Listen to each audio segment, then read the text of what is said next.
இந்த புளி 1 கிலோ எழுதிக்க. உனக்கு என்னப்பா வேணும்? அக்கா 1 கிலோ உப்பு கொடுங்க. உப்பா? நம்ம கிட்ட கிலோ 20 ரூபா உப்பு இருக்குது, கிலோ 2000 ரூபா உப்பு இருக்குது. உனக்கு எந்த உப்பு வேணும்? டக்கு டக்குன்னு சொல்லு, மணியாச்சு போட்டுடலாம். என்னது 2000 ரூபாயா? அக்கா 1 கிலோ உப்பு கொடுக்கா, 100 கிலோ இல்ல. அட என்னடா விவரம் தெரியாத பிள்ளையா இருக்கிற? ஏண்டா பேம்பூ சால்ட் கேள்விப்பட்டது இல்லையா நீ? அடே விளக்கெண்ண, இந்த சாதாரண உப்பு எடுத்து இந்த மூங்கில் மரத்துக்குள்ள போட்டு தீயில வாட்டி எடுக்கிறப்போ அது பேம்பூ சால்ட்டா மாறுதுடா. அதோட மினரல்ஸ் கூடுது. நார்மல் உப்பு எவ்வளோ? 20 ரூபா. அதே மாதிரி பேம்பூ சால்ட் 2000 ரூபா மட்டும் போகுது கிலோ. அது மட்டும் கிடையாது, இங்க இந்தியாவில இருந்து வெளியூருக்கு எக்ஸ்போர்ட் பண்றேன்னா 7000 8000 மட்டும் நீ போட்டு விற்கலான்னு பாத்துக்க. மெயினா நம்ம கடை எக்ஸ்போர்ட் கடை.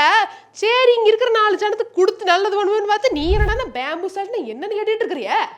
எப்படி நம்ம தங்கத்துக்கெல்லாம் கேரட் அதிகமாக நம்ம வந்து ரேட் போட்டு வாங்குறோமோ, அதே மாதிரி இந்த மூங்கில் மரத்துல சுட்டெடுத்த உப்புக்கும் வேல்யூ ஜாஸ்தி. எத்தனை முறை சுட்டெடுக்கிறோமோ அத்தனை முறை விலை கூடிட்டே போகணும் பாத்துக்குவே. சாதாரண உப்பு பிசினஸ் பண்றதை விட இந்த மூங்கில் மரத்துல சுட்டெடுத்த உப்பு பேம்பூ சால்ட் பிசினஸ் பண்றது எவ்வளவோ மேல்ரா. 10 மடங்கு காசு பார்க்கலாம். போட்டலாமா 1 கிலோ உனக்கு? பேசாம கம்பெனி இழுத்து மூடிட்டு உப்பு பிசினஸ் ஸ்டார்ட் பண்ணிரலாமோ? ஏக்கா இதெல்லாம் நீங்க எங்கக்கா கத்துக்கிறீங்க? அக்காவை பார்த்து கம்மியா எடை போடுற நீயே. சீரியல் பாக்குற பழக்கம்லாம் இல்லை எனக்கு.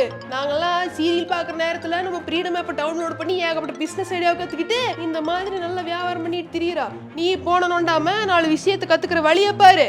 மாசம் ஒரு 399 ரூபாய்.